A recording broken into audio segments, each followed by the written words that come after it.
সময়টা 8ই জানুয়ারি 1996। রাত তখন 8:30। জানুয়ারির শীতল হাওয়ায় চারপাশে এক ধরনের উৎসবের গন্ধ ভেসে বেড়াচ্ছে। এক বিয়ে বাড়িতে তখন সাজসজ্জার এক অপূর্ব মিলন ঘটেছে। বাতাসে গন্ধে মিশেছে ফুলের, ধূপের আর খানিকটা মোগলাই রান্নারও।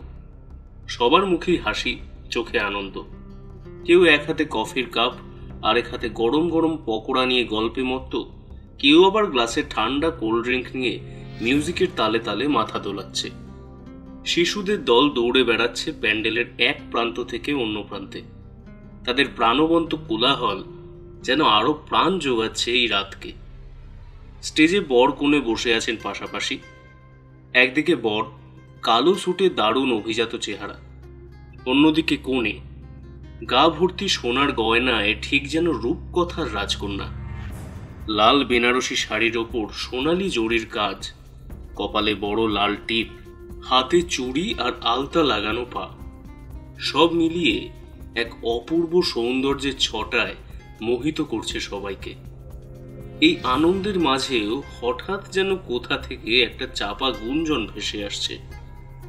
কেউ কানে কানে কিছু বলছে, কেউ চেয়ে আছে স্টেজের দিকে একটু চিন্তিত মুখে, যেন কোনো খবর ধীরে ধীরে ছড়িয়ে পড়ছে, কিন্তু কেউ নিশ্চিতভাবে কিছুই জানে না। সেই গুঞ্জন ধীরে ধীরে ভেদ করছে সঙ্গীত, হাসি আর আলোর জৌলুস। ঠিক কি হয়েছে কেউ জানে না, কিন্তু এক অদ্ভুত উত্তেজনা ছড়িয়ে পড়েছে এই নিখুঁত সন্ধ্যায়। উৎসবের পেছনে যেন একটা অজানা রহস্য লুকিয়ে আছে। আরে অখিলেশ বাবুচে, আসুন আসুন, ভেতরে আসুন। এই দেখুন, এই আমার বৌমা ঝুমা। বাহ, তোমার বৌমাটি তো ভারী মিষ্টি দেখতে হয়েছে। থাক থাক মা, আর প্রণাম করতে হবে না। আরে সুজয় বাবু যে, কেমন আছেন? অনুদি, ওটা রুমেলি আন্টির মেয়ে না? বাবা, ডিভোর্স হবার পর মেয়েটার কেমন সাজ বেড়েছে দেখো। হঠাৎ করেই সেই বিয়ে বাড়ির উজ্জ্বল প্রাণোচ্ছল আবহাওয়াটা যেন মুহূর্তে রং হারিয়ে ফেলল। হাসি, গান, আলো আর মানুষের কোলাহলে ভরা ঘরটা আচমকা যেন থমকে গেল। বাতাসে ভেসে উঠল এক অদ্ভুত অচেনা উৎকট গন্ধ, ঝাঁঝালো, যেন কোনো রাসায়নিকের মতো, কিন্তু ঠিক চেনা যায় না। প্রথমে কয়েকজনের কপালে ভাঁজ পড়ল, কেউ নাক কুঁচকে বলল, হ্যাঁ, এটা আবার কেমন গন্ধ? তারপর একে একে সকলের মুখে দেখা গেল বিভ্রান্তির ছাপ। কেউ হঠাৎ গ্লাস ফেলে দিল হাত থেকে, কেউ আবার হেলে চেয়ারে বসে পড়ল, যেন চারপাশের বাতাস ভারী হয়ে উঠেছে, নিঃশ্বাস নিতে কষ্ট হচ্ছে। 1 মিনিটের মধ্যে দৃশ্যটা পুরোপুরি পাল্টে গেল। জন্মনে বিয়ে বাড়িতে উপস্থিত মানুষজন, বয়স্ক, তরুণ, এমনকি শিশুরাও চোখ খুলে রাখতে পারল না। কেউ চেয়ারে, কেউ মেঝেতে, কেউ আবার খাবার টেবিলের পাশেই ঢলে পড়ল নিস্তেজ দেহে, ঘুমের মতো, কিন্তু তাতেও একটা অস্বাভাবিকতা ছিল। ঘুম নয়, যেন নিদ্রাহীন অচেতনতা। বরকনে, যারা মাত্র কিছুক্ষণ আগেও হাসি মুখে ছবি তুলছিল, তারাও একে অপরের কাঁধে ঢলে পড়েছে নিষ্পন্দ অবস্থায়। গয়নার ঝিলিক থেমে গেছে, ক্যামেরার ফ্ল্যাশ বন্ধ, গানের আওয়াজ থেমে গেছে। কেবল সেই গন্ধটা যেন ঘরের আনাচে কানাচে গা জড়িয়ে বসে আছে। ঘরের মধ্যিখানে পড়ে আছে ঝুমা, পাশেই সুজয়, পাশে শুয়ে আছেন রমেশবাবু, অখিলেশবাবু, অভয়া সেন। প্রতিটি মুখেই একই রকম শান্ত অথচ ভয়ানক নিস্তব্ধতা। ঠিক তখনই বাইরে কোথাও একটা সাইলেন্সারের মতো শব্দ হলো, ক্ষীণ কিন্তু নিখুঁতভাবে শোনা যায়। ঘড়ির কাঁটা তখন এগোচ্ছে ঠিক রাত 8:45 দিকে। কিছুক্ষণ পর হুঁশ ফিরল সবার। একটু সময় কেটে যাওয়ার পর যখন মস্তিষ্ক ধীরে ধীরে স্বাভাবিক হতে শুরু করলো, চেতনা ফিরতে লাগলো, চারপাশটা স্পষ্ট করে দেখতে ও বুঝতে পারল, তখন সবাই বুঝতে পারল কি ঘটেছে বা কোথায় আছে। চোখ মেলে চারপাশে তাকিয়ে বুঝল এখন এক অন্য পরিবেশে রয়েছে। শরীরে যেন একটা অস্পষ্ট ব্যথা, মাথাটা একটু ঝিমঝিম করছে, কিন্তু এখন অন্তত সচেতন। হায় হায় হায়, আমার কি সর্বনাশ হয়ে গেল। আমার বাড়ি সর্বত্র ডাকাতেরা লুট করে নিয়ে গেছে।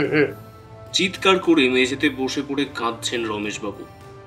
তার ছেলের রিসেপশন পার্টিতেই কিনা এমন ঘটনা ঘটল। ডাকাতেরা এসে তাদের বাড়ির সর্বস্ব লুট করে নিয়ে গেছে। তবে একে কি সত্যি লুট বলা যায়?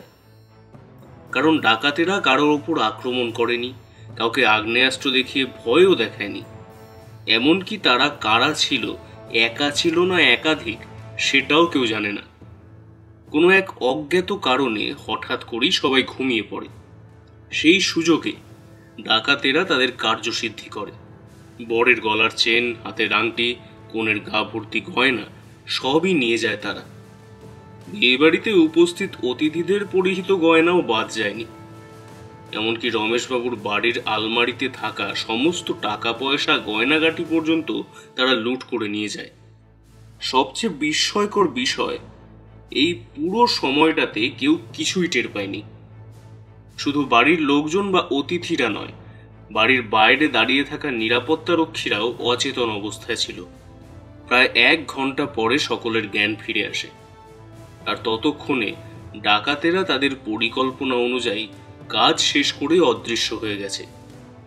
জ্ঞান ফেরার পর সেই ভয়াবহ দৃশ্য দেখে সঙ্গে সঙ্গে রমেশবাবু লোকাল থানায় খবর দেন। কিন্তু তার আগেই সমস্ত শেষ।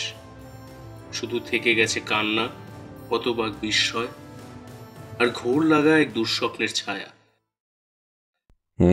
মনে হচ্ছে ছিনতাইবাজরা যথেষ্ট পরিকল্পনা করেই আজকের দিনটা বেছে নিয়েছিল ওই বিশেষ কীর্তি করার জন্য। পুরো ঘটনাটা দেখে তো সেটাই বোঝা যাচ্ছে। এই ছিনতাইকারীরা মোটেও সাধারণ অপরাধী নয়। তারা বাড়ির ভেতর বাইরের গতিবিধি আর অতিথিদের সংখ্যা, রিসেপশন পার্টির সময়, রুটিন সবকিছুই আগে আগে খুঁটিয়ে জেনে রেখেছিল। কবে বাড়িতে ভিড় থাকবে, কবে সবাই ব্যস্ত থাকবে, কবে নজরদারির অভাব হবে। আর সবচেয়ে অদ্ভুত ব্যাপার, এই যে অজ্ঞান করে দেওয়ার ব্যাপারটা কোনো মারধর বা অস্ত্র ব্যবহার নয়, বরং যেন কোনো ঘুমের গ্যাস বা রাসায়নিক পদার্থ ব্যবহার করা হয়েছে, যাতে একটা বিশাল জনসমষ্টি একসাথে নিস্তেজ হয়ে পড়ে গেল। এটা স্পষ্টভাবে বোঝাচ্ছে অপরাধীরা অত্যন্ত পেশাদার এবং তারা এই কাণ্ডের জন্য বহুদিন ধরেই প্রস্তুতি নিচ্ছিল। আমরা ইতিমধ্যে ফরেনসিক টিমকে খবর দিয়েছি। তাদের রিপোর্ট এলে বুঝতে পারবো কি ধরনের রাসায়নিক ব্যবহার করা হয়েছে। তবে আশঙ্কা করছি এটা শুধু একটা ডাকাতি নয়, এটা একটা বার্তা। কে জানে এর পেছনে আরো বড় কিছু লুকিয়ে আছে কিনা। যারা এত পরিকল্পিতভাবে কাজ করেছে তারা হয়তো সেদিকটাও আগেই কভার করে রেখেছে। কথাটা বলে উঠলেন থানার ওসি তপেন, ওরফে তপেশ রঞ্জন পাণ্ডে। তপেনবাবুর বয়স প্রায় 45 বছর। এই বয়সে তিনি যথেষ্ট স্বাস্থ্যবান ও দৃঢ়চেতা। সিনিয়র এবং সাহসী অফিসার হিসেবে পুলিশ মহলে তার যথেষ্ট সুনাম রয়েছে। কোনো কেসে একবার তিনি হাত দিলে তা সহজে ফসকে যায় না, এ কথা থানার প্রতিটি পুলিশ কর্মীই জানে। তার পর্যবেক্ষণ শক্তি তীক্ষ্ণ, সিদ্ধান্ত নেওয়ার ক্ষমতা দৃঢ় এবং অপরাধীর মানসিকতা বোঝার ক্ষেত্রে তার অভিজ্ঞতা প্রায় অব্যর্থ। সাধারণত তপেনবাবু খুব বেশি কথা বলেন না, কিন্তু যেটুকু বলেন সেটাই যথেষ্ট ওজনদার হয়। এই ঘটনার শুরু থেকেই তার চোখে একটা কিছু অস্বাভাবিক লেগেছে। সেটা বোঝা যাচ্ছিল তার মুখাবয়ব ও মনোযোগী দৃষ্টিতে। ডিউটি অফিসার, কনস্টেবল সবাই এখন তার দিকে তাকিয়ে, কারণ তারা জানে তপেনবাবু যা বলবেন সেটাই এখন এই রহস্যের প্রথম সূত্র হতে পারে।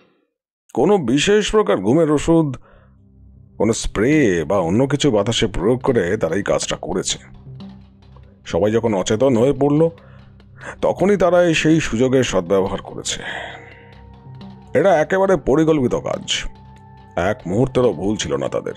আচ্ছা রমেশবাবু, আপনার কি কারোর পরে সন্দেহ হচ্ছে? আই মিন, আমি বলতে চাইছি আপনাদের চেনাশোনার মধ্যে কেউ, মানে আপনার কোনো আত্মীয়, বন্ধু বান্ধব, কেউ কি এই কাজটার সঙ্গে জড়িত থাকতে পারে? কেউ যে আপনাদের বাড়ির সব খুঁটিনাটি জানে, কোথায় কি রাখা আছে জানে, কবে অনুষ্ঠান, এসব তো বাইরের লোকের পক্ষে জানা সম্ভব নয়।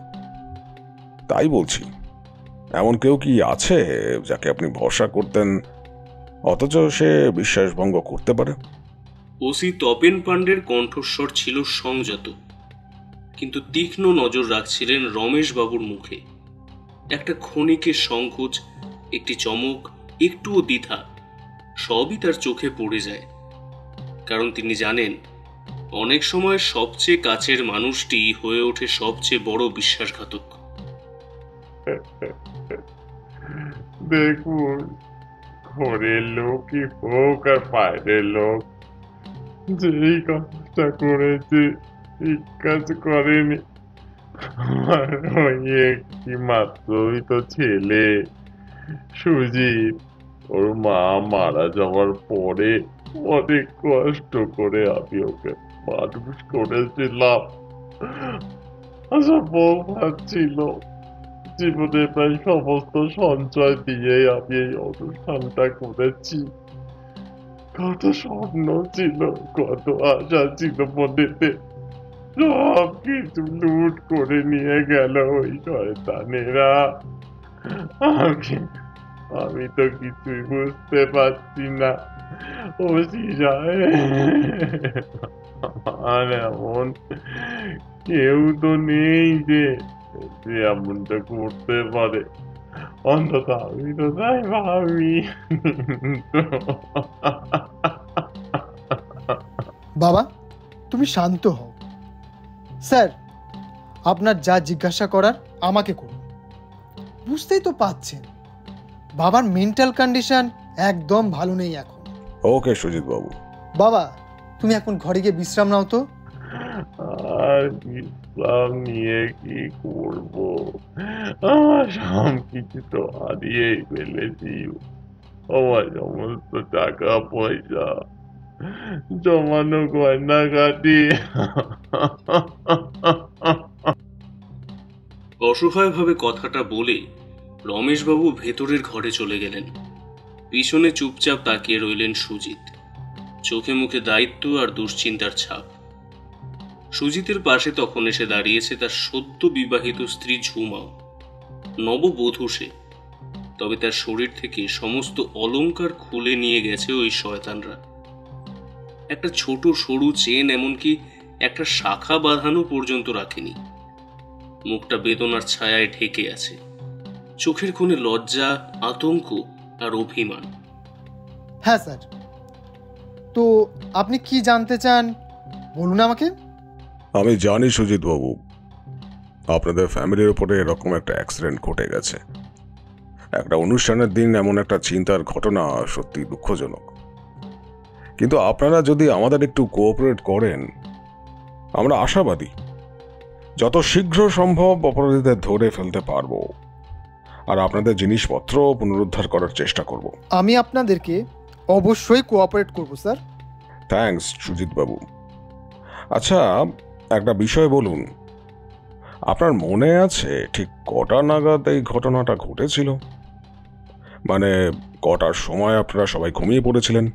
দেখুন স্যার, অত তো ঘড়ি দেখিনি, তবে আমার মনে হয় তখন ওই 8:30 হয়তো হয়ে থাকবে।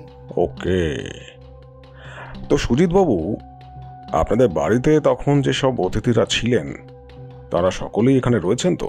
হ্যাঁ স্যার, আপনাদের যখন খবর দেওয়া হয়েছে তখন সকলকেই আমরা এখানে থাকার অনুরোধ করেছি। আর আপনাদের ক্যাটারাররা, মানে খাবার পরিবেশনের দায়িত্বে যারা ছিলেন আর ডেকোরেশনের দায়িত্বে যারা ছিলেন, তারাও নিশ্চয়ই আছেন এখানে? হ্যাঁ, আমার তো মনে হয় সকলেই আছে। অবশ্য কেউ যদি চলে গিয়ে থাকে তবে সেই ব্যাপারে আমরা জানি না।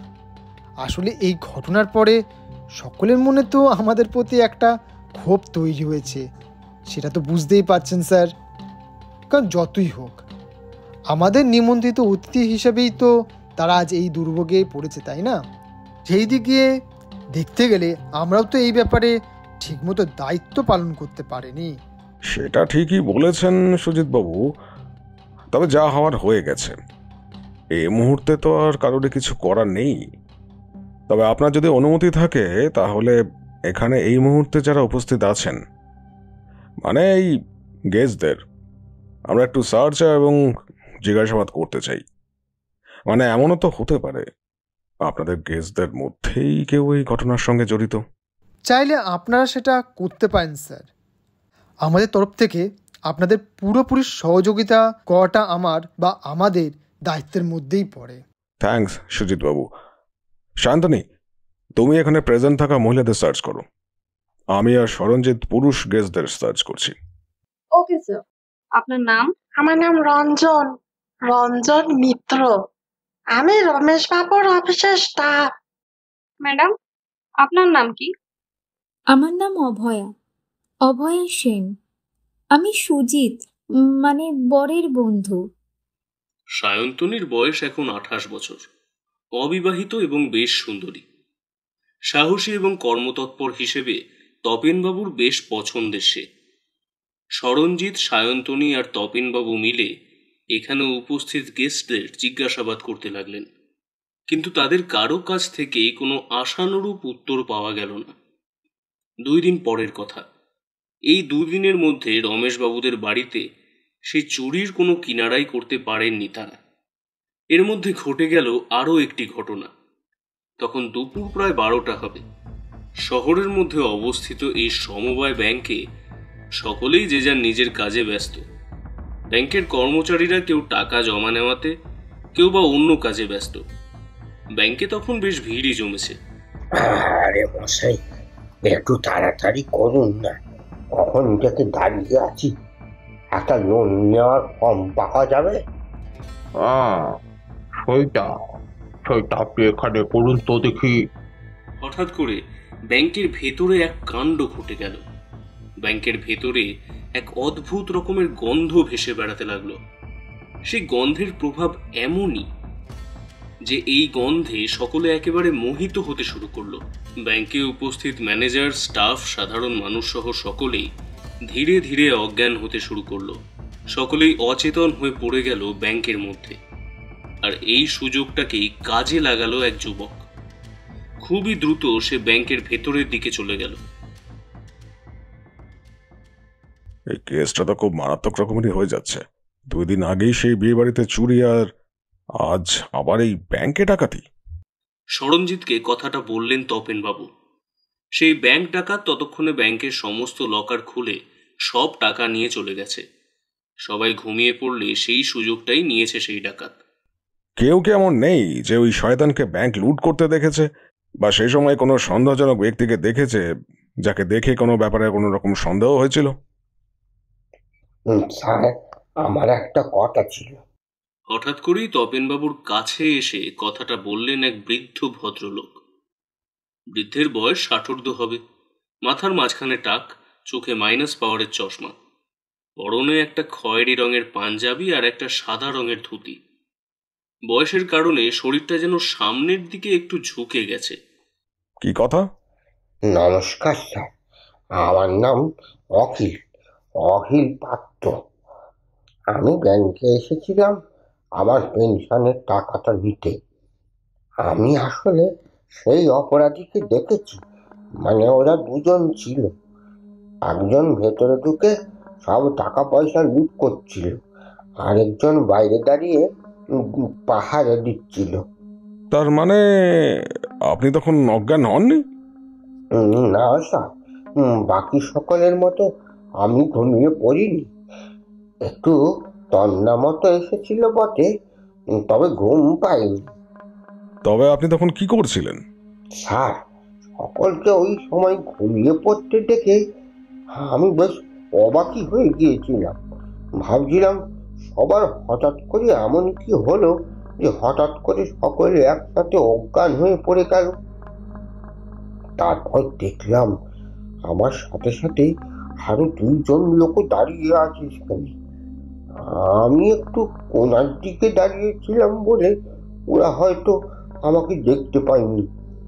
এরপর আমি মানে তাদের সাথে কথা বলার জন্য তাদের দিকে এগোতে যাচ্ছিলাম। ভাবলাম ওদেরকে বলবো পুলিশে খবর দিতে, কারণ তখন আমি ভালো করেই বুঝতে পেরেছিলাম এই কাজটা কোনো মানুষেরই হবে। কোনো খারাপ উদ্দেশ্য নিয়ে হয়তো কেউ সকলকে অজ্ঞান করে দিয়েছে।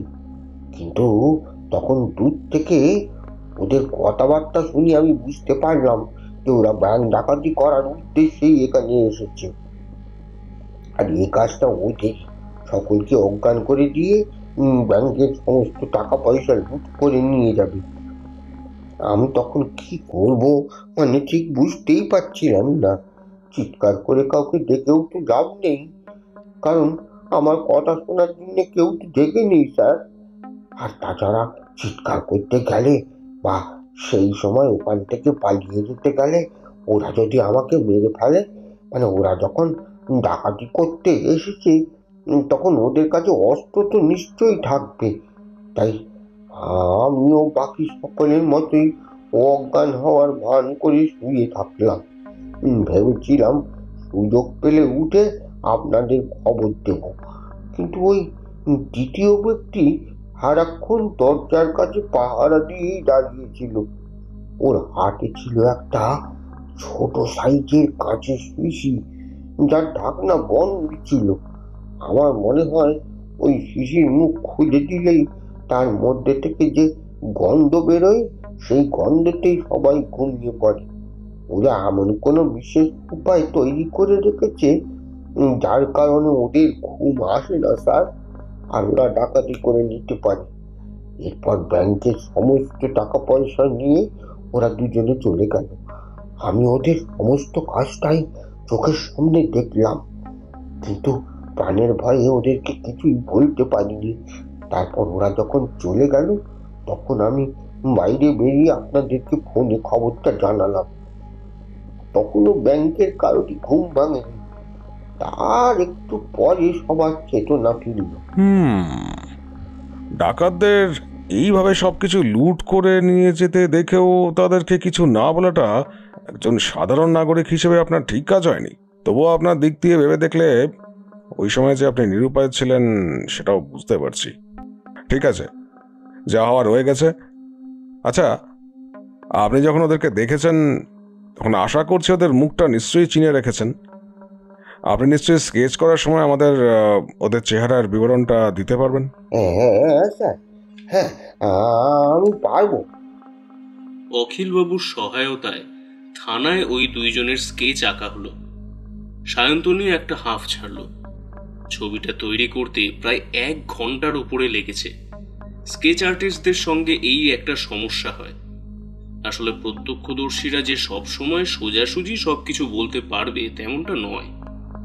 মাঝে মাঝে তারা নিজেরাও মানসিকভাবে বিভ্রান্ত হয়ে পড়ে, সেটা সায়ন্তনী জানে। এই কি স্যার, এটা কি? কি হলো সায়ন্তনী, তুমি কি একে চেনো?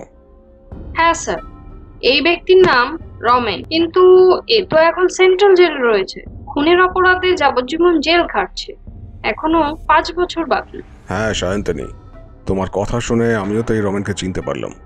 একজন খুনি বটে, মাতাল অবস্থায় নিজের স্ত্রীর গলা কেটে খুন করেছিল এই শয়তান। কিন্তু তাহলে এই ব্যক্তি কিভাবে ব্যাংক লুট করতে পারে? ও মাই গড, এটা কি করে হতে পারে? It's impossible. তোমার আবার কি হলো সরঞ্জিত? হ্যাঁ স্যার, এই যে দ্বিতীয় ব্যক্তির স্কেচ আঁকা হয়েছে, এই ব্যক্তিকে আমি চিনি। আমাদের পাশের পাড়াতেই থাকতো। থাকতো মানে? এখন কোথায় আমাকে বলো, ইমিডিয়েটলি তাকে গ্রেফতার করতে হবে। ওর নাম ছিল অনিত, কিন্তু ও তো আজ থেকে 1 বছর আগে মারা গেছে। কি বলছো তুমি সরঞ্জিত? হ্যাঁ স্যার, ঠিকই বলেছি। এখন ওর বাড়িতে ওর বিধবা বউ আর ওর 7 বছরের একটা ছেলে আছে। বউটা লোকের বাড়িতে কাজ করে খায়। আমাদের পাশের বাড়িতেই সে কাজ করে।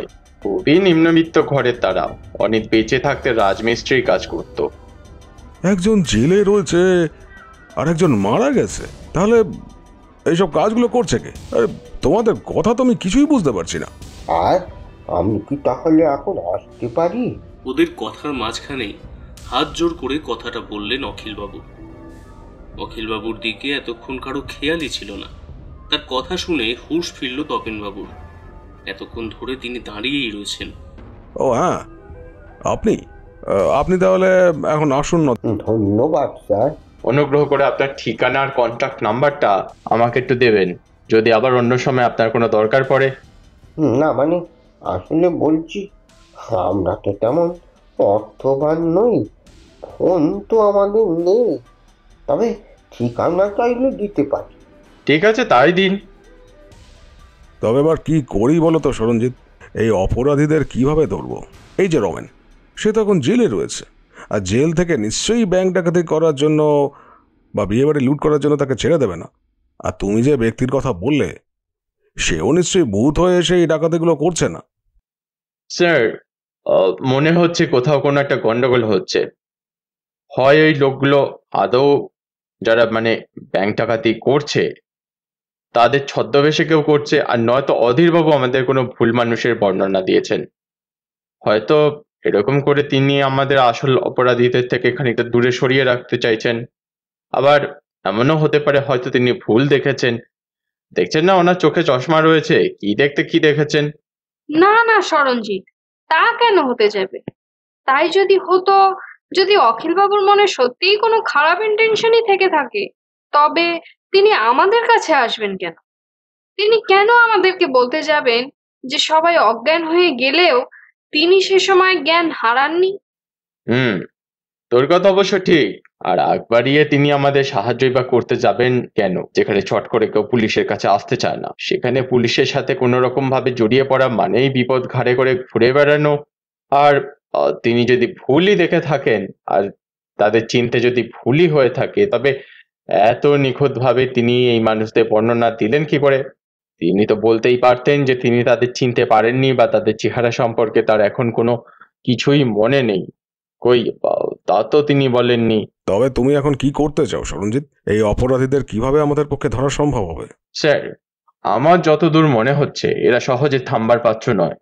দুটো কেসে যখন ওরা সাকসেস পেয়ে গেছে, তখন এরা আরো বড় কিছু লুট করার প্ল্যান করবেন নিশ্চয়ই। এখানে আমি ধরেই নিচ্ছি ওই বিয়ে বাড়িতে ডাকাতি আর ব্যাংক ডাকাতি একই মানুষের কাজ। আর তৃতীয়বার ডাকাতি করবার পরিকল্পনাটা সে হয়তো ইতিমধ্যেই করে ফেলেছে। আরো বড় কিছু? কোন ব্যাপারে তুমি এই কথা বলছো সরঞ্জিত? স্যার, আমার মনে হচ্ছে, শুধু মানে মনেই হচ্ছে না, আমার সিক্স সেন্স বলছে সামনে যে হীরের প্রদর্শনীটা আছে, ডাকাতদের লক্ষ্য নিশ্চয় সেটাই হবে। হীরের প্রদর্শনী? হ্যাঁ স্যার, আমার যতদূর ধারণা হয়েছে এই বুদ্ধিমানেরা এত বড় লুটের সুযোগ মিস করবে না সহজে। আর আমাদের সেভাবেই টার্গেট নিতে হবে। কি টার্গেট নিতে চাও তুমি? হীরের প্রদর্শনী শহরের বুকে হতে চলা এক বিরাট প্রদর্শনী, আর আমার লক্ষ্য এখন এই প্রদর্শনীর দিকেই। এই প্রদর্শনী তো আমার ভবিষ্যৎ, এই প্রদর্শনী আমার আগামী দিন ঠিক করে দেবে। হঠাৎ করে কথাটা বলে উঠল এক যুবক।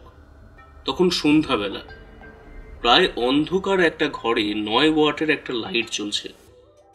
এই ঘরটাকে ঘর না বলে হয়তো ল্যাবরেটরি বলাটাই ঠিক হবে, কারণ গবেষণার নানা জিনিসপত্র ছড়িয়ে রয়েছে চারিদিকে।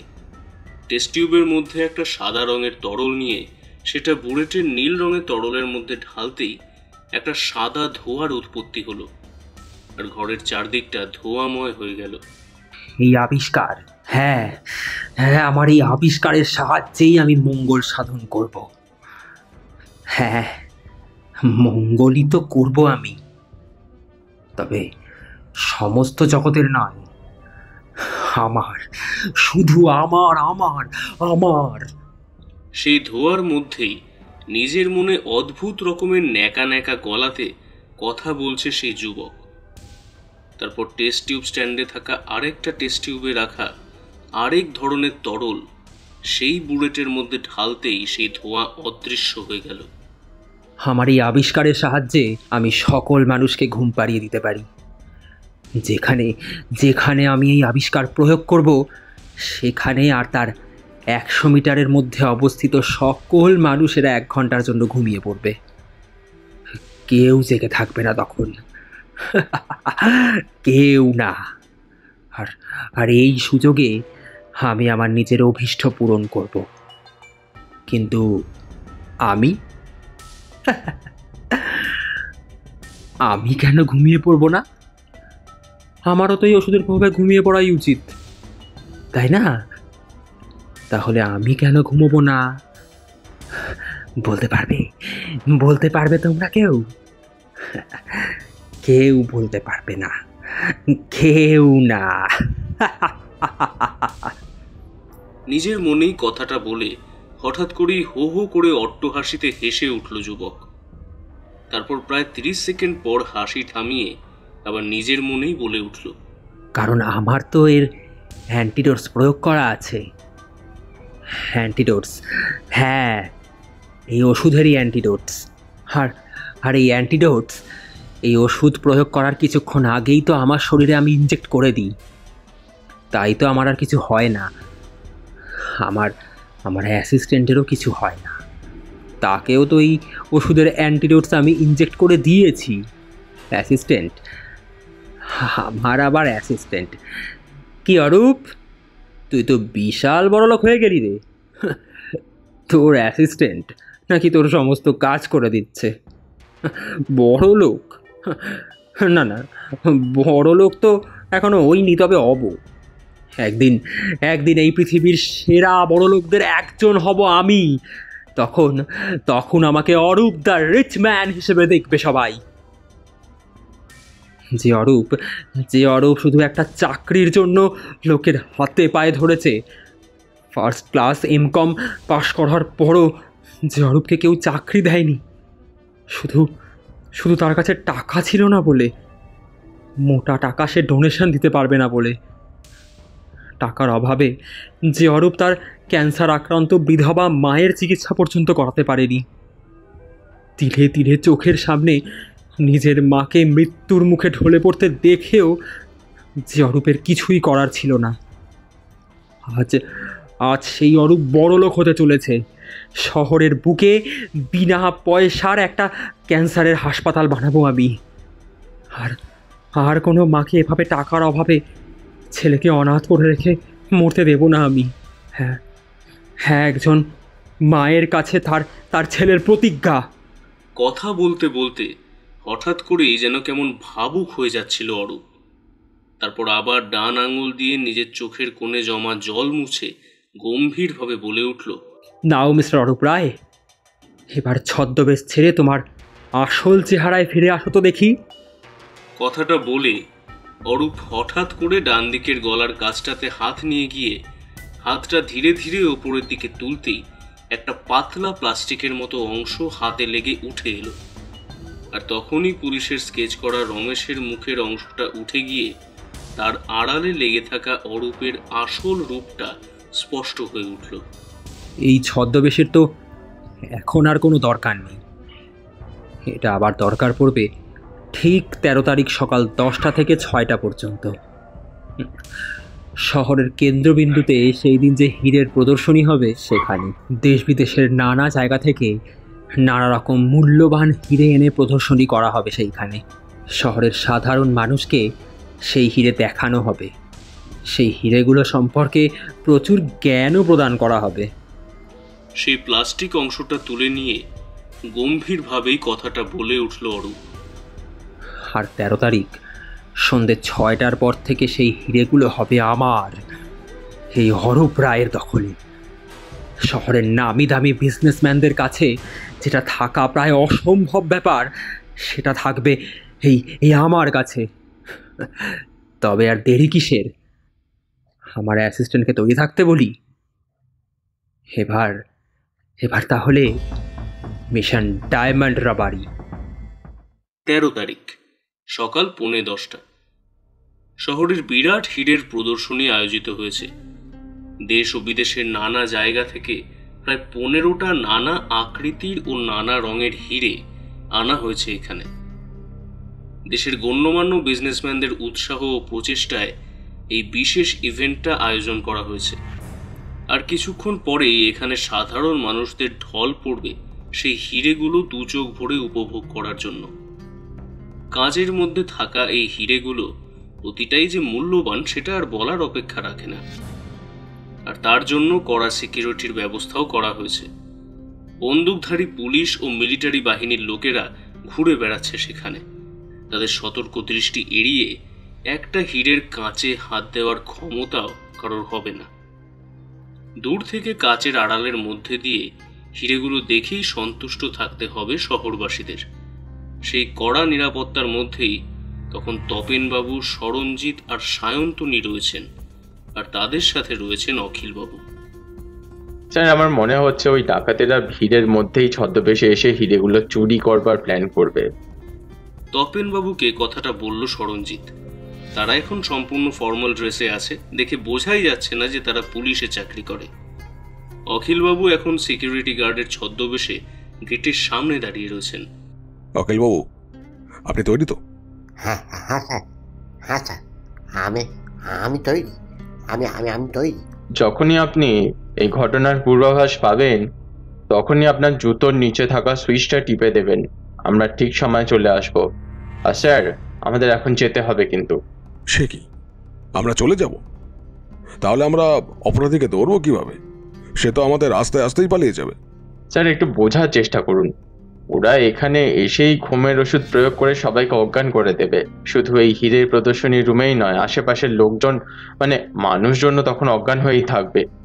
দুটো লুট যখন ওরা এই নিয়মেই করেছে, তখন এই লুটটাও ওরা ওই একই মেথডে করবে। আমরা ওখানে থাকলে আমরাও জ্ঞান হারাবো স্যার। তখন অপরাধীদের ধরা তো দূরের কথা, আমরা হয়তো ওদেরকে দেখতেই পাবো না। তাই আমাদের এখান থেকে কিছুটা দূরে সরে গিয়ে অপেক্ষা করে নেওয়াটাই বেটার। কিন্তু সরঞ্জিত। আর কোনো কিন্তু নয় স্যার, উনি সঠিক সময় আমাদের নিশ্চয়ই খবর দিয়ে দেবেন। এখন চলুন স্যার। সায়ন্তনী, চল। সায়ন্তনী আর তপেনবাবুকে নিয়ে সরঞ্জিত গাড়িতে উঠে গাড়ি স্টার্ট দিল।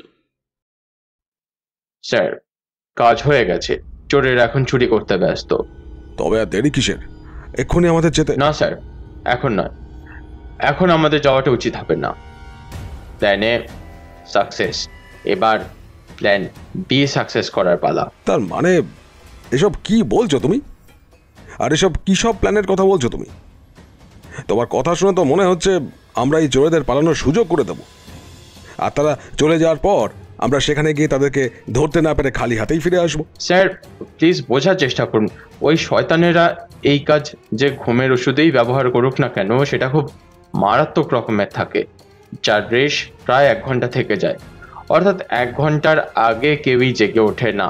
এমনটা তো হতেও পারে যে সেই বিশেষ বিষের প্রভাব 1 ঘন্টা পর্যন্ত থাকে। সেই সময়ের মধ্যে যদি আমরা সেখানে যাই, তবে আমরাও সেই বিষের প্রভাবে অজ্ঞান হয়ে যেতে পারি। তখন তাদের ধরাটা কিন্তু আমাদের পক্ষে একেবারেই পসিবল হবে না স্যার। তবে তুমি কি বলতে চাইছো? আমরা সেখানে যাব না? অপরাধীদের আমরা এমনি এমনি পালাতে দেব সেখান থেকে? স্যার, এবার তবে আপনাকে একটা সিরিয়াস জিনিস দেখাই। শান্তনু, ওটা বার করতো। একটা ছোট গয়নার বাক্সের মতন বাক্স বার করলো। এ কি এটা? অবাক হয়ে কথাটা বললেন তপেনবাবু। সায়ন্তনী ততক্ষণে বাক্সটা খুলে ফেলেছে, আর বাক্সের মধ্যে থাকা উজ্জ্বল ধাতুর দীপ্তি এক পলকের জন্য তপেনবাবুর চোখে এসে যেন তার চোখটাকে ধাঁধিয়ে দিল।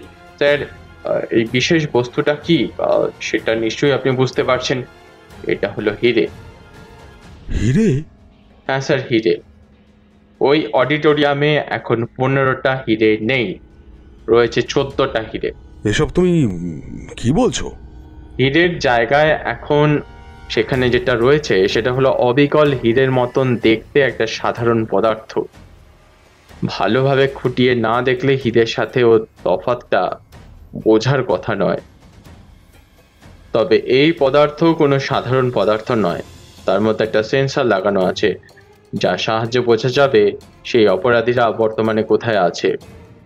সেই পদার্থটা ওদের সাথে থাকলে ওই সেন্সরের সাহায্যে ওদের ধরতে আমাদের কোনো অসুবিধাই হবে না। ওরা যেখানেই যাবে আমরা ওদেরকে সঠিকভাবে ধরে ফেলবো। অনুষ্ঠানের উদ্যোক্তাদের সহযোগিতায় আমি আর সায়ন্তনী মিলে এই কাজটা করতে পেরেছি। সত্যি কথা বলতে গেলে তারা আমাদের অনুমতি না দিলে আমরা কখনোই এই কাজটা করতে পারতাম না। তুমি যে এত কিছু করলে আমি তো আর কিছুই জানতে পারলাম না। হ্যাঁ স্যার, এটা আপনাকে একটা সারপ্রাইজ দিতে চেয়েছিলাম আমি আর সায়ন্তনী মিলে। এখন চলুন স্যার, ওদের সমস্ত প্ল্যান সাকসেস হয়ে গেছে, সমস্ত হিরে ওরা চুরি করে নিয়েছে। এখন হিরে নিয়ে ওরা সাউথের দিকে চলেছে, বাইকে করে যাচ্ছে সম্ভবত। চলো চলো। অন্ধকার ঘরের দরজাটা খুলে দরজার পাশে থাকা লাইটের সুইচটা জ্বালিয়ে দিল বৃদ্ধ। যদিও তাকে এখন বৃদ্ধ বলাটা ভুল হবে, কারণ তার সোজা হয়ে দাঁড়ানোর ভঙ্গিমাটা মোটেই বয়স্ক মানুষের মতো নয়। ঘরের আলো জ্বললে ঘরের ভেতরে ঢুকলো সেই যুবক এবং তার সাকরেত সেই মহিলা। মহিলার কাঁধে একটা বড় ব্যাগ। পরচুলা আর নকল দাড়িগোঁফ খুলে ফেলে তার সাকরেতকে কথাটা বলল অরূপ। এবার আমরা বিরাট বড় লোক হয়ে যাব, আমাদের আর কোনো অভাব থাকবে না। এবার ব্যাগ থেকে হিরেগুলো বার করতো, একবার এই হিরেগুলো মন ভরে দেখে নি। ভালো করে দেখে নাও মিস্টার চিটিংবাজ, হয়তো এই দেখাটাই তোমার জীবনের শেষ দেখানো হয়ে যায়। কে বললো কথাটা? এ কি পুলিশ এখানে এখানে কোথা থেকে এলো? হঠাৎ করে পেছন থেকে একটা গলার আওয়াজ শুনতে পেয়ে অরূপ অবাক হয়ে পেছনে তাকিয়ে একেবারে হতভম্ব হয়ে গেল। তার ঘরের দরজার সামনেই তিনজন পুলিশের পোশাক পরিহিত মানুষ দাঁড়িয়ে, যাদের মধ্যে একজন মহিলা। পুলিশ কিভাবে আমাদের খোঁজ পেল? আরে মিস্টার চিটিংবাজ, জানি না আপনার নাম কি, তবে আপনি যেই হন না কেন, হয়তো এই কথাটা আপনি ভুলে গিয়েছিলেন যে চোরের 10 দিন হলে পুলিশের একদিন হবেই। চোর যতই বুদ্ধিমান হোক না কেন, পুলিশের কাছে একদিন ঠিক তাকে ধরা পড়তে হবেই। পালাবার একদম চেষ্টা করবেন না, তবে আমাদের রিভলভারের গুলি আপনাদের শরীরটা একেবারে ঝাঁঝরা করে দেবে। অরূপের নড়াচড়ার লক্ষণ টের পেয়েই রিভলভার উঁচিয়ে কথাটা বলে উঠলেন তপেনবাবু। সরঞ্জিত আর সায়ন্তনীর হাতেও তখন রিভলভার ধরা আছে। এই অবস্থায় অরূপ আর সুমনা পালাতে চাইলেও পালাতে পারবে না, কারণ তাদের ঘরের বেরোনোর ওই একটাই দরজা, আর সেই দরজার সামনেই জমদূতের মতো দাঁড়িয়ে রয়েছেন তিনজন। You are under arrest. ও হ্যাঁ, আপনার নামটাই তো জানা হলো না। দয়া করে আপনার নামটা বলে ফেলুন, কারণ আপনার মতো একজন বুদ্ধিমান মানুষের নাম জানাটাও তো সৌভাগ্যের বিষয়। অরূপ রায়। অরূপ রায়, বাহ, বেশ ইন্টারেস্টিং নাম তো। নিন অরূপবাবু, এবার আমাদের সাথে থানায় চলুন তো। বাকি কথাবার্তা গল্প গুজব না হয় থানা 4 দেওয়ালের মধ্যেই হবে। ওনাদের কাছ থেকে হিরেগুলো উদ্ধার করো। আর সরঞ্জিত, ওনাদের নিয়ে থানায় চলো। তার আগে আরেকটা কাজ বাকি আছে। ওই অরূপ বাবুর যিনি সঙ্গী, তার মুখ থেকে ছদ্মবেশটা খুলে ফেলো। একবার ভালো করে দেখি তো ওনার মুখখানি। এতক্ষণ ছদ্মবেশ ধারণ করে থাকতে হয়তো ওনার খুবই কষ্ট হচ্ছে। Okay sir. কথাটা বলে সায়ন্তনী সুমনার সামনে গিয়ে তার পরচুলাটা টেনে খুলে ফেলল, আর তখনই বেশ হতবাক হয়ে গেল। এ কি, তুমি? কি হলো, তুমি ওনাকে চেনো নাকি? স্যার, আপনার মনে আছে নিশ্চয়ই, ওই বিয়ে বাড়ির গেস্টদের মধ্যে এও একজন ছিল। একেও তো আমি সার্চ করেছিলাম। কি যেন নাম বলেছিলে তোমার? হ্যাঁ, অভয়া সেন, তাই না? তাই নাকি? ও, তার মানে অরূপের হাত দিয়ে চুরি করা সমস্ত মালগুলি পাঠিয়ে দিয়ে আপনি বিয়েবাড়ির গেস্ট সেজে ওইখানে থেকে গিয়েছিলেন আমাদের চোখে ধুলো দেওয়ার জন্য। তা অভয়া দেবী এই চেহারার মতো না কি আপনার নামগুলো নকল নাকি? কোনটা আপনার আসল নাম একটু কাইন্ডলি বলবেন? অভয়া নাকি সুমনা? অভয়া আমার আসল নাম ছিল, আর আমি সুজিতের বন্ধুও ছিলাম। তবে টাকার জন্য আমি অরূপের সাথে মিলে এই কাজ করতাম। যাই হোক, আপাতত এদেরকে নিয়ে থানায় চলো। পরে আরো অনুসন্ধান নিয়ে জানা যাবে এদের সঙ্গে আরো কেউ যুক্ত আছে কিনা। সরঞ্জিত, তোমাকে অসংখ্য ধন্যবাদ। তোমার বুদ্ধির জন্যই আমরা এই অভিনব কেসটার সমাধানে আসতে পেরেছি। স্যার, এটা তো আমার ডিউটির মধ্যেই পড়ে, তবে ধন্যবাদ যদি কারোর প্রাপ্য হয় সত্যি সত্যি, তবে সেটা অবশ্যই অখিল বাবুর প্রাপ্য হবে। তার সাহায্য না পেলে তো আমরা এই কেসটার কোনো রকম কোনো কুল কিনারাতেই পৌঁছতে পারতাম না। আমার মনে হয় আমাদের তরফ থেকে তার একটা পুরস্কারের ব্যবস্থা করা দরকার। আপনি প্লিজ একটু দেখুন। হ্যাঁ সরঞ্জিত, হ্যাঁ বিষয়টা অবশ্যই আমাকে ভেবে দেখতে হবে। তপেনবাবুর মুখভঙ্গিতে এক অদ্ভুত প্রশান্তি ও তৃপ্তির ছাপ স্পষ্ট, যেন বহুদিন পর এক দীর্ঘ উত্তেজনা ও দুশ্চিন্তার অবসান হয়েছে এই মুহূর্তে। তার চোখ দুটো উজ্জ্বল, ঠোঁটের কোণে ফুটে উঠেছে এক শান্ত অথচ গর্বিত হাসি, যেন তিনি নিজেও এই দুর্ধর্ষ পরিকল্পনার অংশ হতে পেরে আনন্দিত। সেই হাসিতে ছিল আত্মবিশ্বাস, ছিল সার্থকতার অনুভব। এমন হাসি সাধারণত দেখা যায় কোনো অভিজ্ঞ ব্যক্তির মুখে, যে নিজের অভিজ্ঞতা, ধৈর্য আর বিচার বুদ্ধির উপর আস্থাশীল থেকে শেষ অবধি ঠিকঠাক ফলাফল পেয়েছে। বলাই যায় তপেনবাবুর সেই হাসি শুধু এক ঘটনার প্রতিক্রিয়া নয়, বরং ছিল এক স্বস্তির নিঃশ্বাস ও আস্থার বহিঃপ্রকাশ।